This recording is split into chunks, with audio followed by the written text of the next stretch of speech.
Assalamualaikum warahmatullahi wabarakatuh. Selamat pagi anak-anakku semuanya di kelas 8. Semoga kalian dalam kondisi sehat walafiat ya. Amin. Nah, sekarang waktunya kita akan belajar IPA bersama kembali. Nah, sebelum kita belajar IPA, marilah kita berdoa terlebih dahulu. Berdoa dimulai.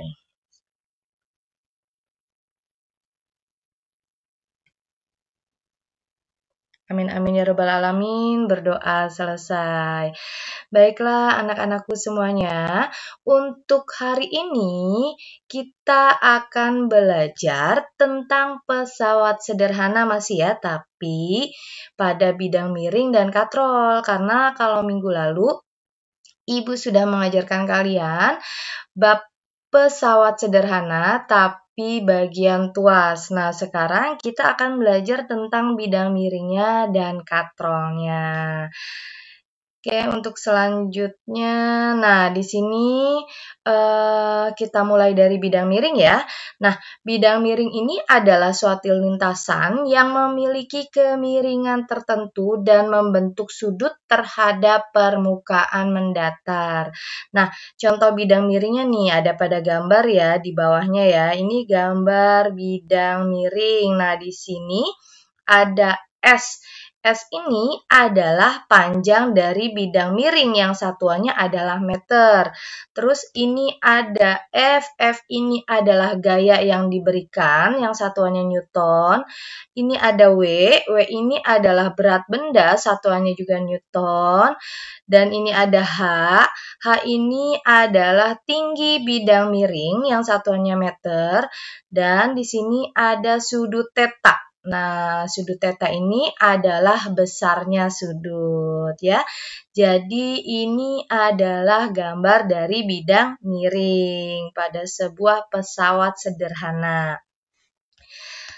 Yang berikutnya, nah di sini ada rumus bidang miring. Untuk rumus bidang miringnya, di sini ada F sama dengan W dikali H dibagi S, di mana F ini adalah gaya yang diberikan yang satuannya Newton, W ini adalah berat benda yang satuannya Newton, H ini adalah tinggi bidang miring, satuannya meter, dan S ini adalah panjang dari bidang miring yang satuannya meter.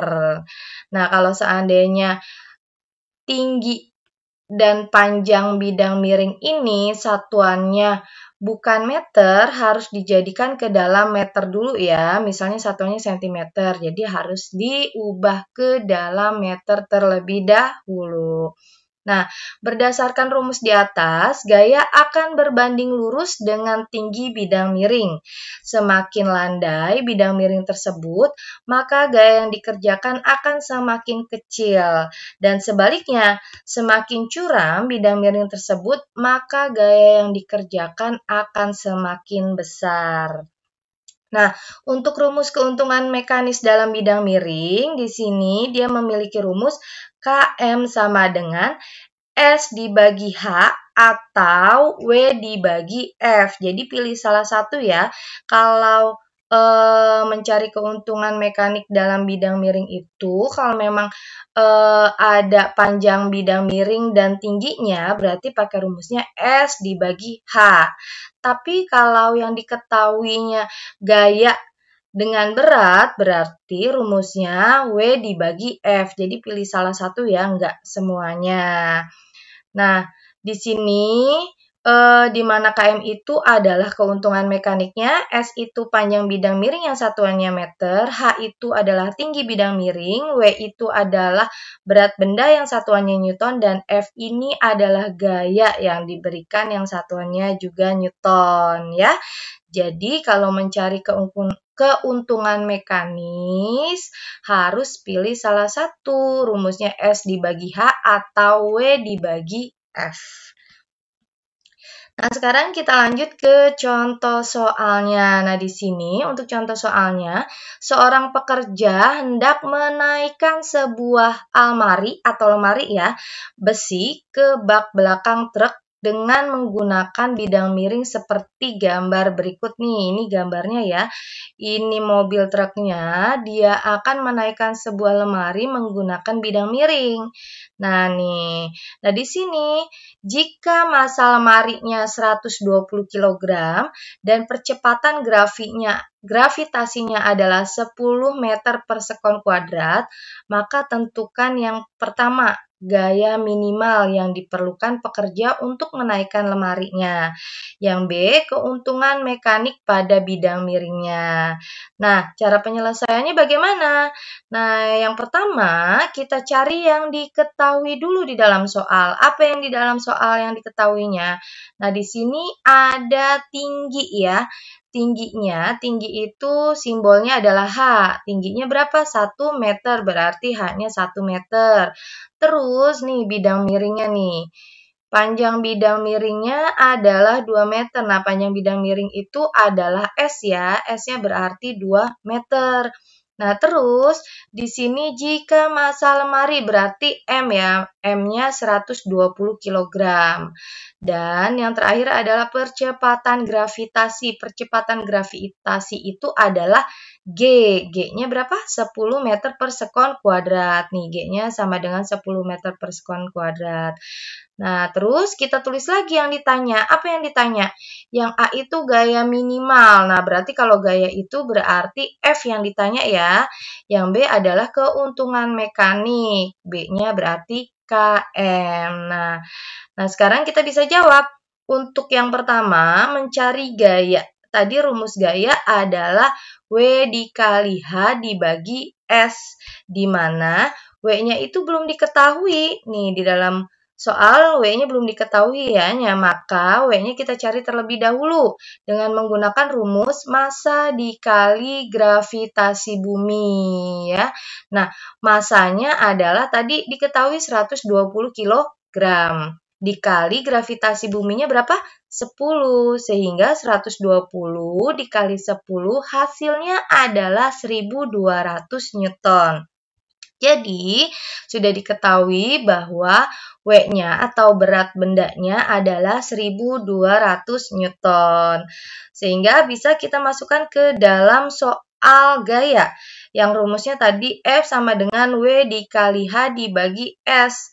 Sehingga F sama dengan W-nya tadi didapat 1200 Newton dikali H-nya. H-nya adalah 1 dibagi S. S-nya berapa? 2. Sehingga sama dengan 1200 dikali 1 hasilnya 1200 dibagi 2. Maka 1200 dibagi 2 hasilnya adalah 600 Newton. Jadi, gaya minimal yang diperlukan pekerja untuk menaikkan lemari itu adalah 600 Newton. Dan yang kedua, apa yang ditanya? Yang ditanya itu adalah keuntungan mekaniknya. Nah, keuntungan mekaniknya kita di sini menggunakan rumus W dibagi F ya, di mana W itu adalah berat, F itu adalah gaya. Nah, W-nya ini sama dengan berapa tadi yang sudah kita cari? 1200. W-nya 1200 dibagi F-nya yang sudah dicari adalah 600 Newton nih. Sehingga 1200 dibagi 600 hasilnya adalah 2. Jadi, keuntungan mekanik bidang miringnya adalah 2 ya. Itu tadi contoh soal pada bidang miring. Nah, sekarang kita lanjut ke katrol. Nah, katrol ini adalah pesawat sederhana berupa roda beralur yang dikelilingi oleh tali. Nah, prinsip kerja katrol adalah mengubah arah kerja gaya sehingga beban bisa terangkat dengan mudah. Katrol memiliki kesamaan dengan pengungkit, yaitu terdiri dari titik tumpu, titik kuasa, dan titik beban. Secara umum, katrol ini dibagi menjadi 3, yaitu sebagai berikut. Yang pertama ada katrol tetap. Nah, katrol tetap ini adalah katrol yang posisinya selalu tetap saat digunakan.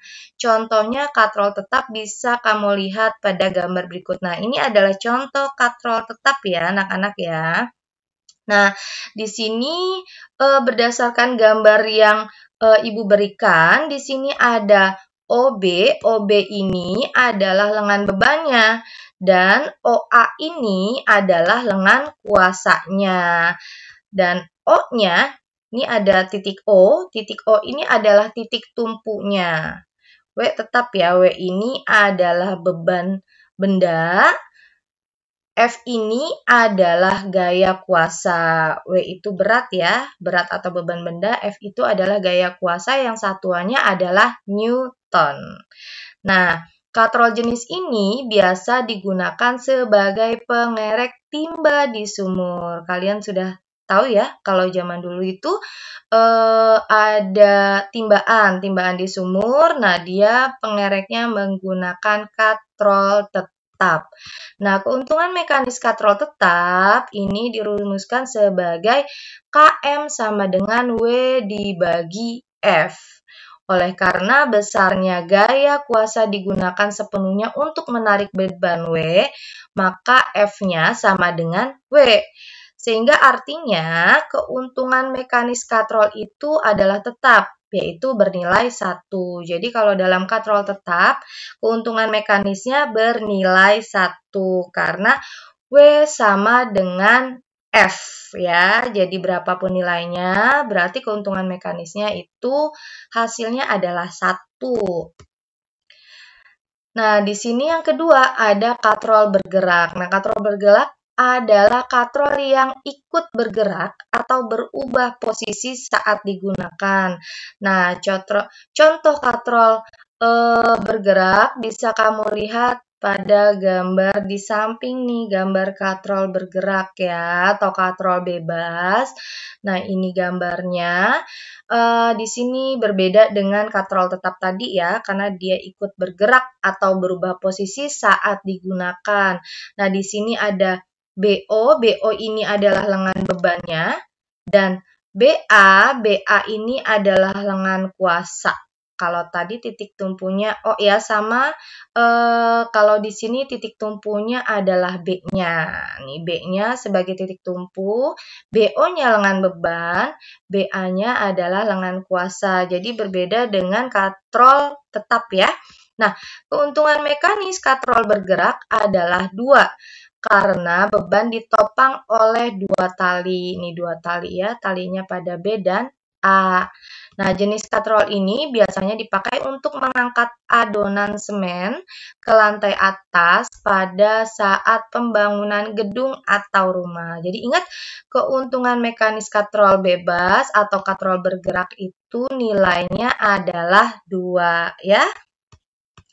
Nah, untuk selanjutnya yang ketiga. Yang ketiga ini adalah katrol majemuk. Nah, katrol majemuk ini adalah perpaduan antara katrol tetap dengan katrol bergerak. Semakin banyak katrol yang digunakan, semakin mudah digunakan untuk mengangkut suatu barang. Contohnya nih, katrol majemuk seperti ini ya. Dia campuran atau perpaduan dari katrol tetap dengan katrol bergerak. Nah, katrol majemuk di samping terdiri dari 2 katrol bergerak dan 1 katrol tetap. Nih, terdiri dari 2 katrol bergerak dan 1 katrol tetap ya. Nah, ketiga katrol dihubungkan oleh sebuah tali sedemikian sehingga berbentuk 3 lilitan tali sesuai nomor di samping. Yaitu nih, talinya ada 1, 2, 3. Oleh karena itu, keuntungan mekanisnya adalah 3. Nah, kalau tadi katrol bergerak keuntungan mekanisnya 2, maka kalau untuk katrol majemuk keuntungan mekanisnya adalah 3. Tadi kalau untuk katrol tetap berapa keuntungan mekanisnya?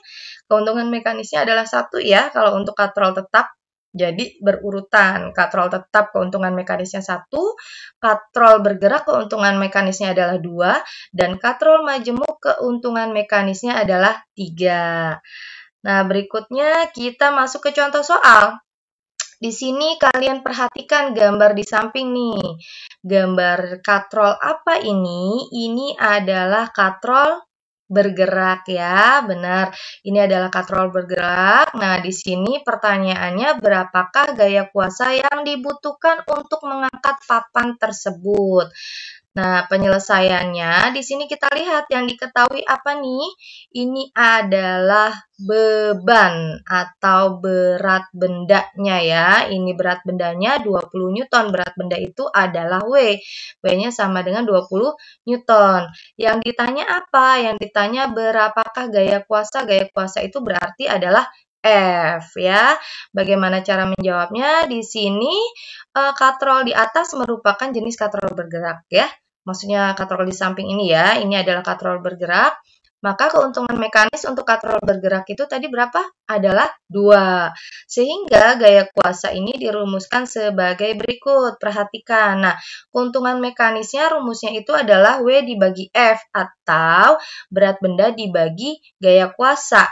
Sehingga didapat rumus F sama dengan W dibagi keuntungan mekanik atau berat benda dibagi keuntungan mekanis. Maka F sama dengan berat bendanya tadi berapa? 20 Newton. Nih, 20 Newton.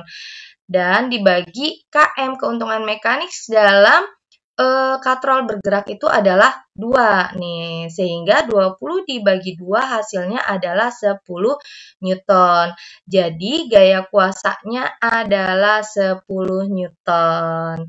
Nah, demikianlah tadi materi yang dapat Ibu sampaikan untuk hari ini. Semoga kalian dapat menyimak dan memahaminya dengan baik ya.